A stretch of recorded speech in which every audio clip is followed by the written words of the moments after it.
Alright. Okay. So, my first recording of this was so bad that you would hear my breathing of like, and it was so bad. So, I'm not gonna post that, but we will try this again. Oh my god. So, what happened? There's a warning for like implied rape, um, sexual things, and stuff like that. So if you do not like it, it's like for 16 and up. So please don't watch it if you're beyond that age or you're triggered by that. I just wanted to make that known. Um, but so far, our grandfather died. We got a house all to ourselves now because we inherited it. And my dad is not happy with me and he's jealous that I have it, so he slapped me in the face. That's all I remembered so far. We're back at school. Everyone knows that my grandfather has passed, and yeah, so we're gonna get back into it and hopefully this recording works. Quit being so sensitive, Naomi. Quit being so vulgar, Suzu. Oh yeah, and these are my best friends.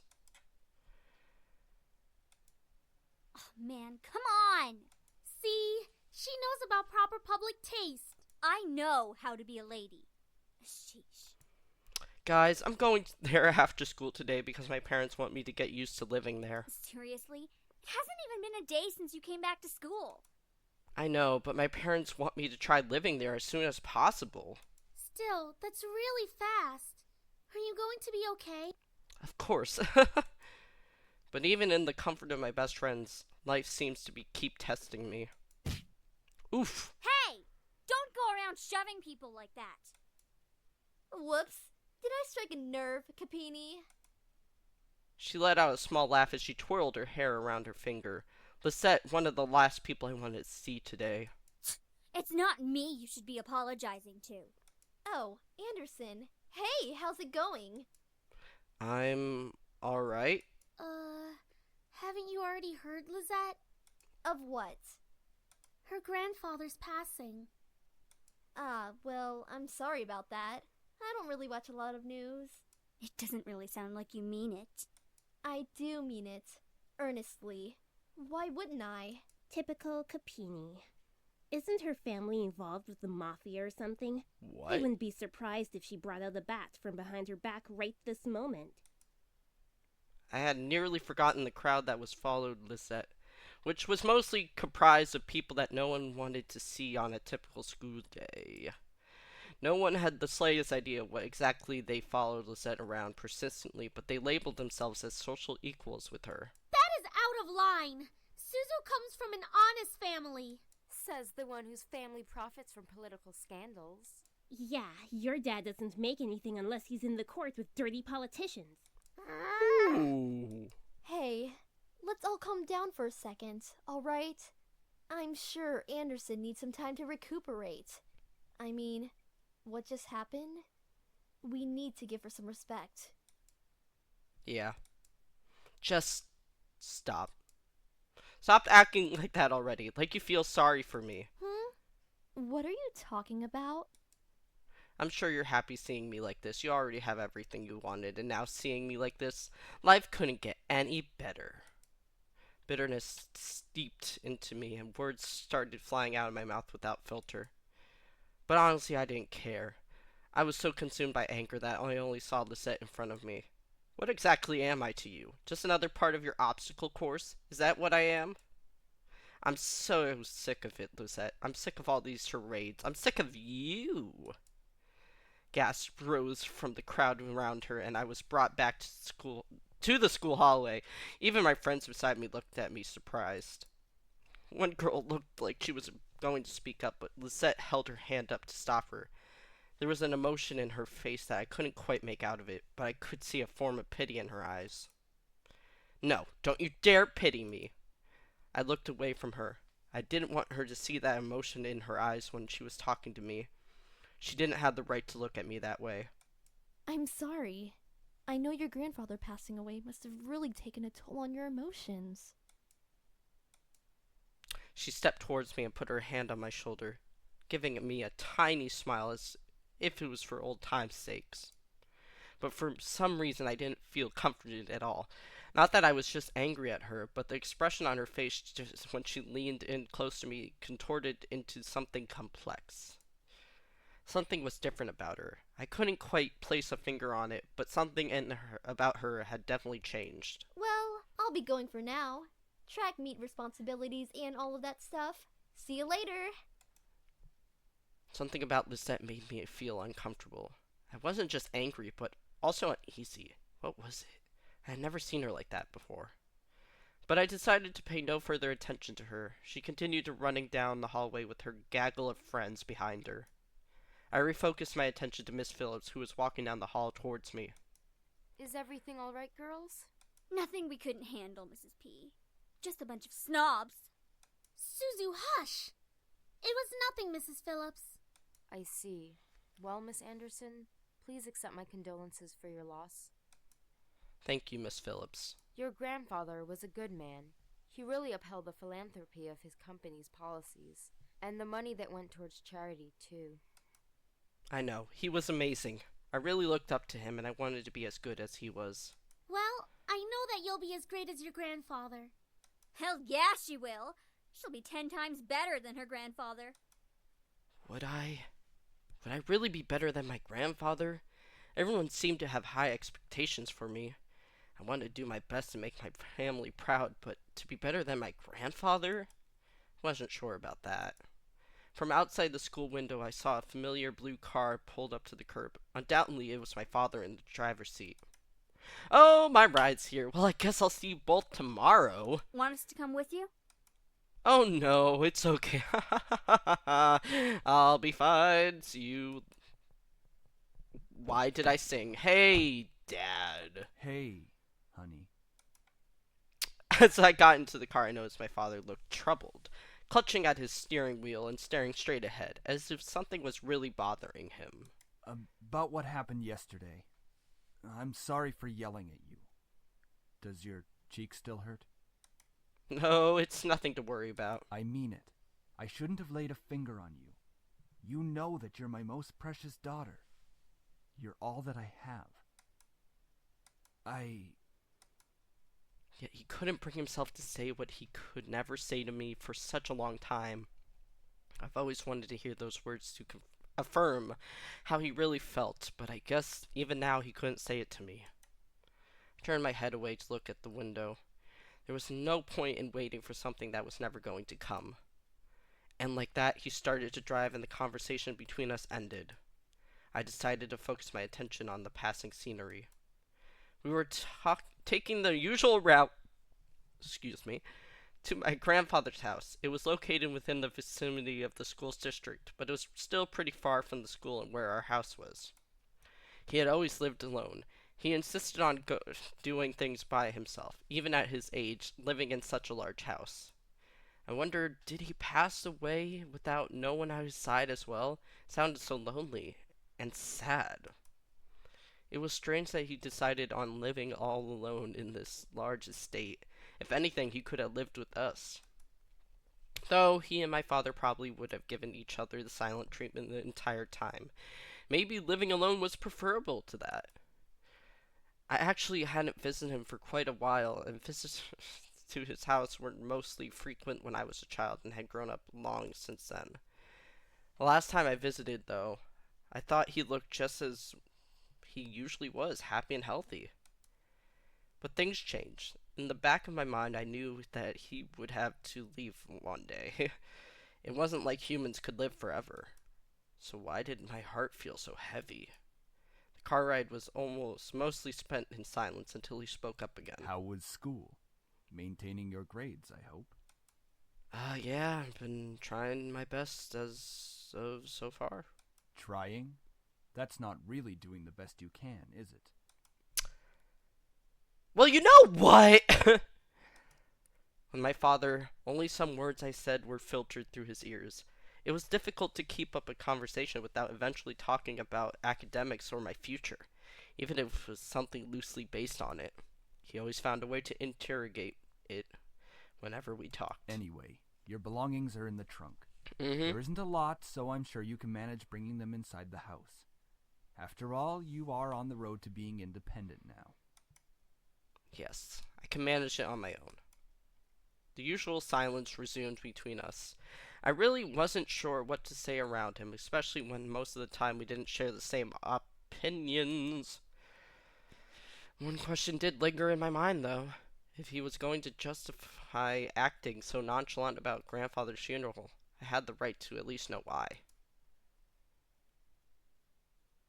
You know, I'm gonna leave it alone.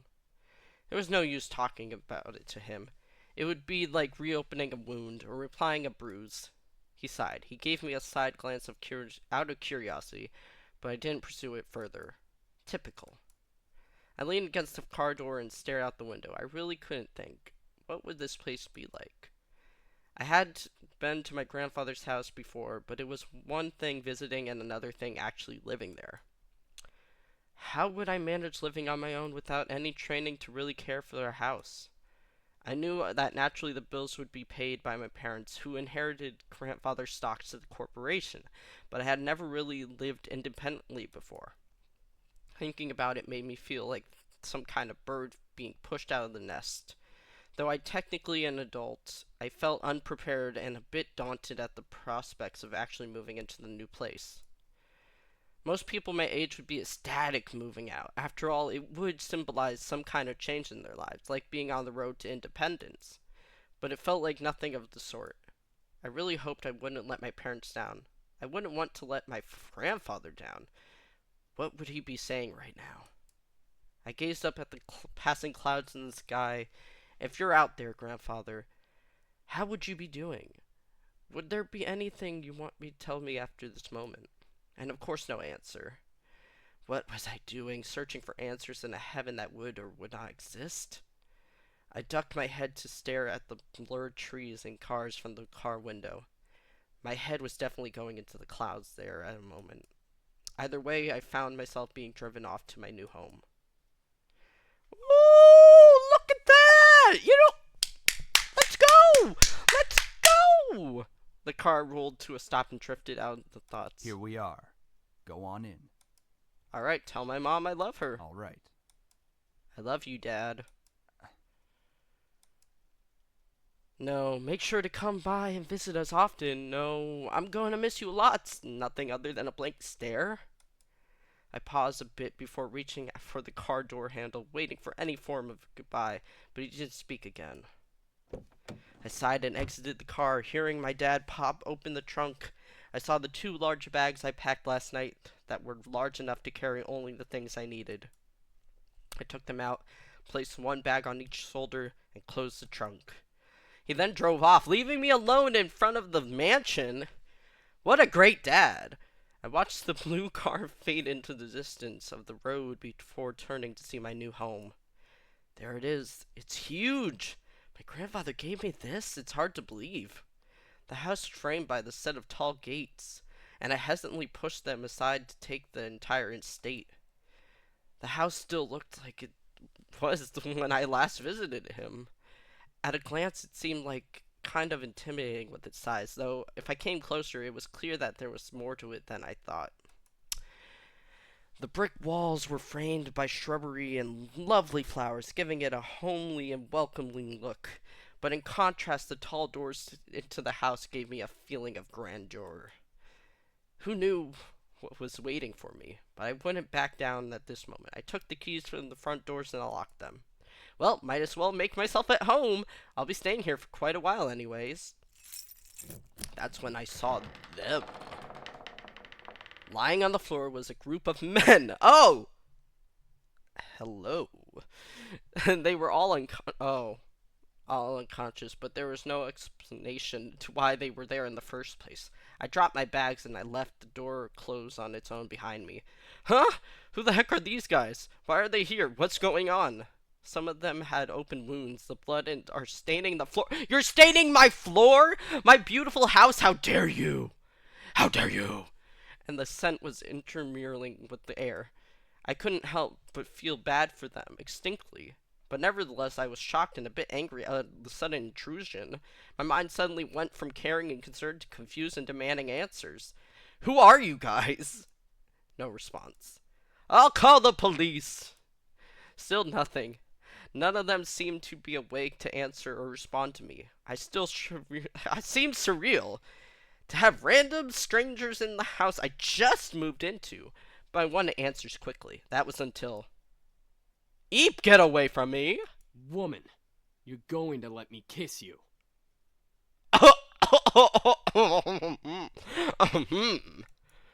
I couldn't believe it myself, but within a mere blink of an eye, one of the men went from lying on the floor to being right in front of my face.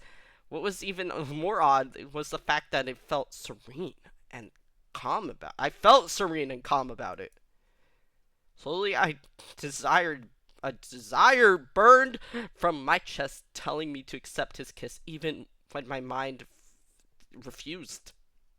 Go ahead. Good. As he kissed me, I could feel my body go weak. I didn't know why, but that kiss was draining me of my energy, and yet it was so good it made my heart sing. It was a strange and tingling feeling that danced over every nerve of my body. I could feel streams of intangible energy run up my body into my lips. It felt odd, but at the same time, it felt amazing. Sam, stop it.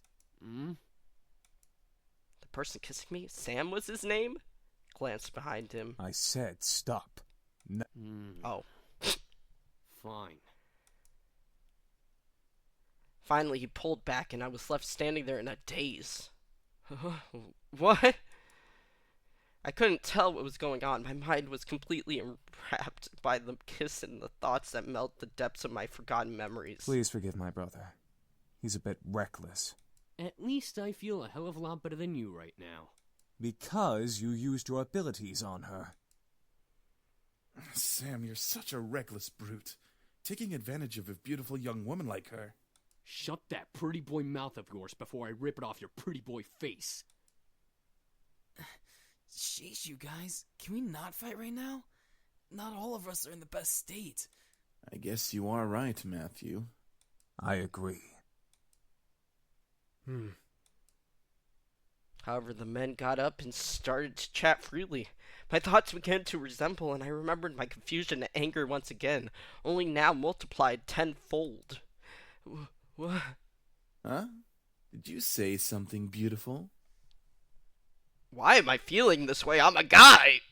What? What is going on? And I exploded. What is going on? Why the hell are you here in my house? Why are you all wounded? Why did you kiss me? Who are you guys? I couldn't help exploding, but after being taken advantage of and being left in a mush state, my words escaped without filter. I definitely scared the men around me, even the man who kissed me. Wait a second, the guy who kissed me. Ouch! What's your problem? What's your problem? You can't go around forcing people to kiss you like that. Are you some kind of pervert? Pervert? It was only a kiss!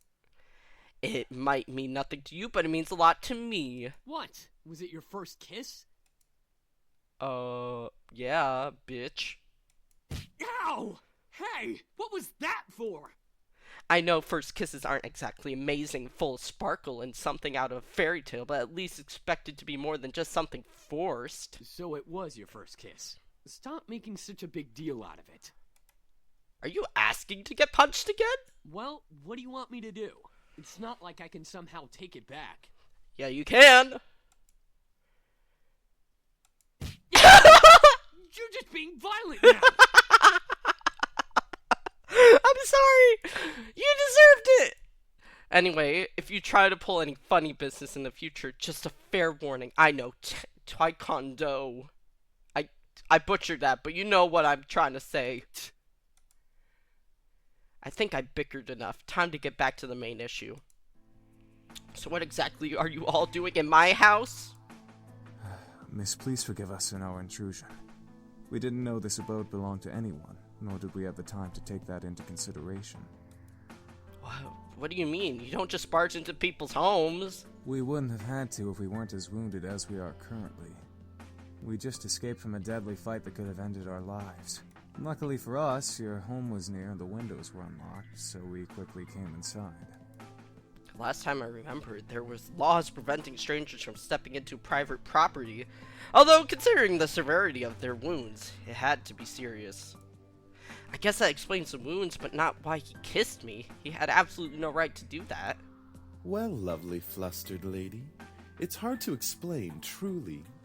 We're not exactly normal. Not normal. What are you guys, demons or something?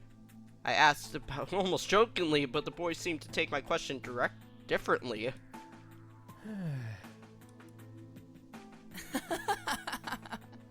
Well, yeah, actually, something like that. Eh? We're incubi, miss. Demons who consume and use sexual energy of humans to survive. Oh, damn. Incubi? The fabled demons that existed to haunt humans and make them sex-crazed monsters?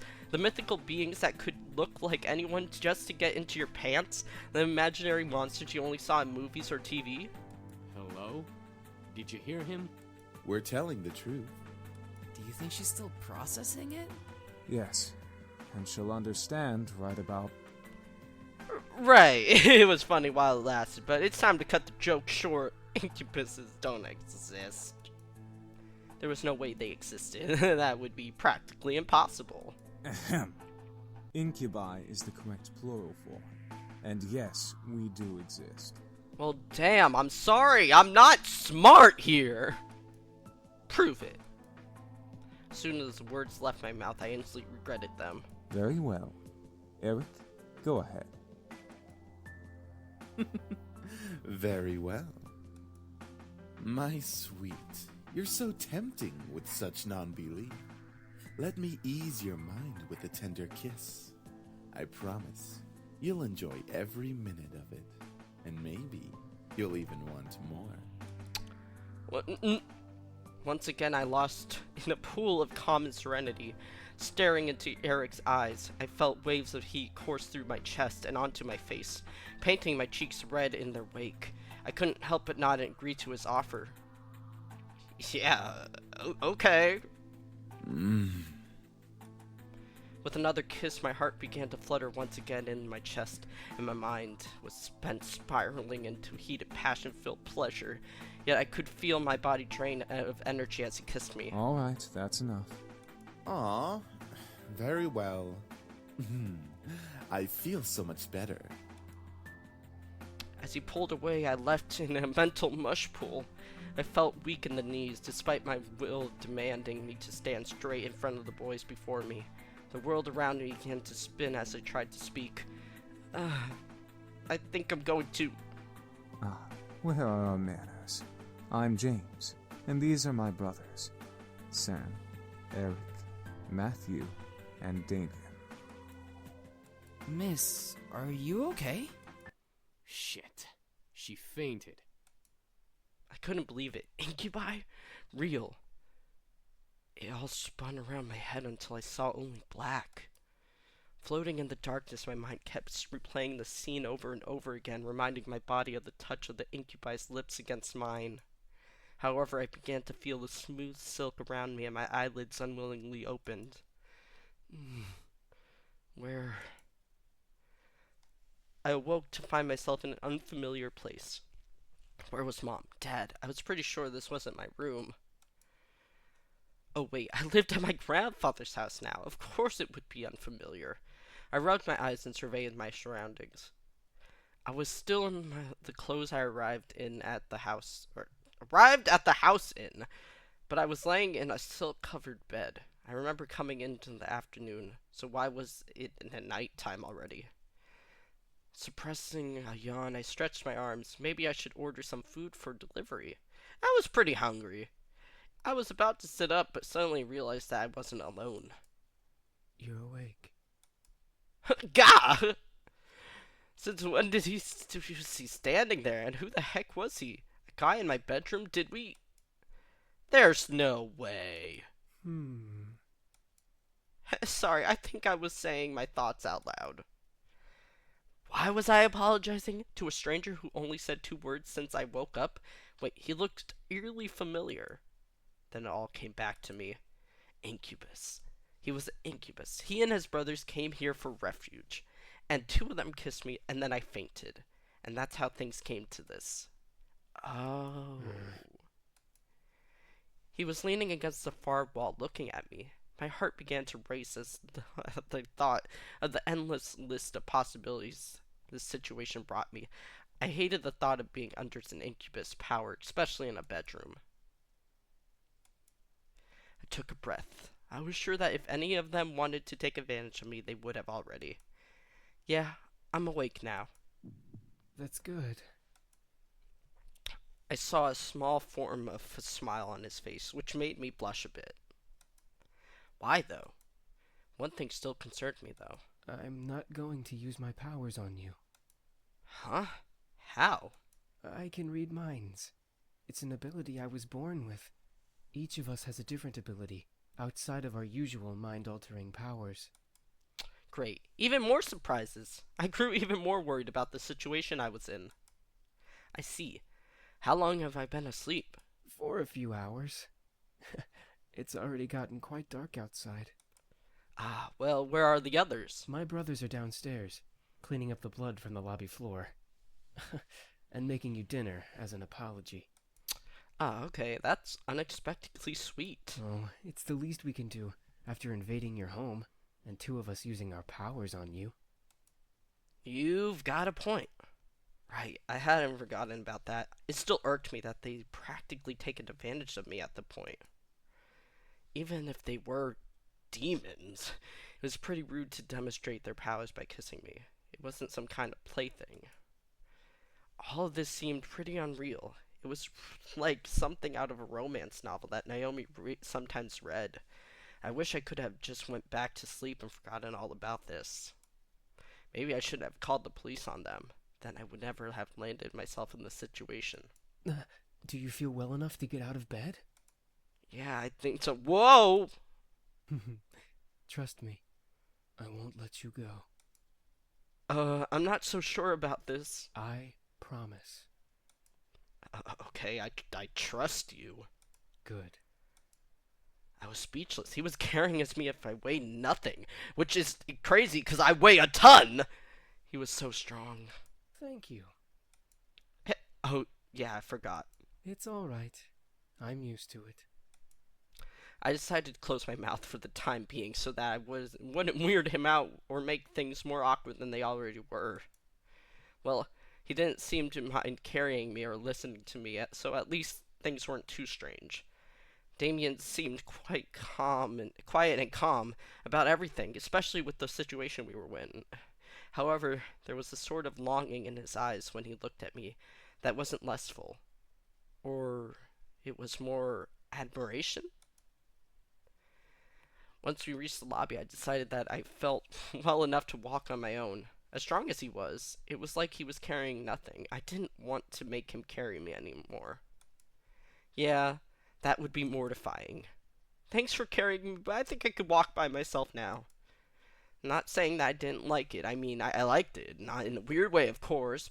It's not like I get carried around all the time, but what am I trying to say is that it was really nice of you to do that. I started to fumble over my words again. Real smooth. It's no problem. I'll be heading to the dining room then. Alright, see you. He gently lowered me to the ground before he walked off quietly, disappearing into the shadows of the dark lobby. Oh, hi!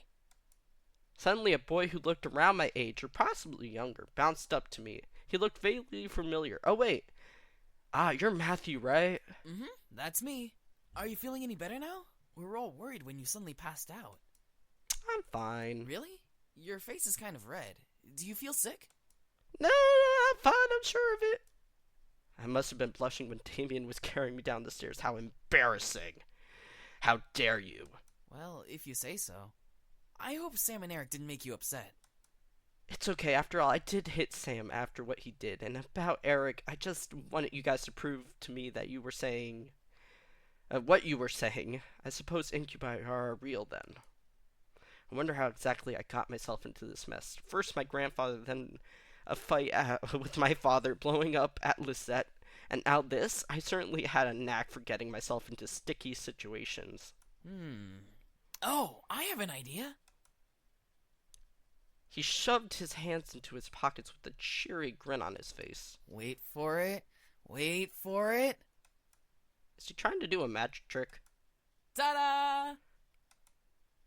What is that exactly? He smiled as if to wave it off, but he opened his eyes. He saw what he was holding. His face froze in shock. Wait a second. What did I just make? What he produced from his pocket was a creepy-looking doll. Ah, what is that? I'm not sure. Oh god, it has demon noises. His face paled considerably and he dropped it onto the floor, scooting away from it frantically. Get it away from me! It might be possessed by a demon or something! But isn't he a demon himself? That's not what I wanted to make! I just wanted to surprise you with a stuffed animal or just something to cheer you up. That looks like it came straight out of a horror movie. He slumped his shoulders and looked down at his feet. Oh, it's okay. You don't have to look so dejected. I mean, it's certainly unique. But it looks so creepy. It's the thought that counts, right? You wanted to cheer me up, after all.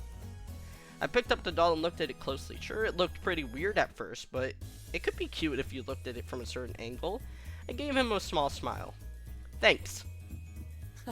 You're welcome. It's good to see you smiling, even though the thing I made still kind of creeps me out.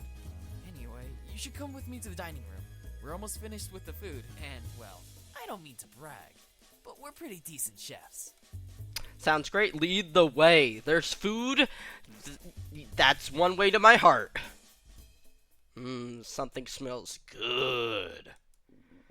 My stomach rumbled in aggrievement. I was starving. Oh, the girl's awake. Excuse me, I have a name, you know. It's Bun Bun Farts. Without the S. Should we really care? Oh my god, you're such a dick! Sam, I will roast that tongue for dinner if it doesn't stop flapping in that idiotic mouth of yours. Whatever. I apologize for his attitude. Oh, that's fine. Not really. Good. I hope you'll enjoy the meal we prepared for you. Meal? For a second, my mind didn't understand what James meant. Maybe it was the doll getting to my head and distracting me. Ah, that's right. Damien and Matthew mentioned that they were making a dinner as an apology. Oh, wait, you don't have to. We insist. Besides, it's quite impossible to undo our cooking, even if you command us to. Alright, well, thank you. Matthew put down the last plates on the table and bowed a bit exaggeratedly to me, gesturing to the table with a sweeping motion. Ah, there we go. Dinner's all served. Alright. They made me some dinner. This is a long video and I cannot read. So hopefully this one actually is not going to sound like I'm dying on it. So hopefully this worked because we got our demons. Woo! Alright. We will continue this more another part. But thank you for watching. Hopefully you enjoy this and enjoy my crazy commentary on it. Yeah.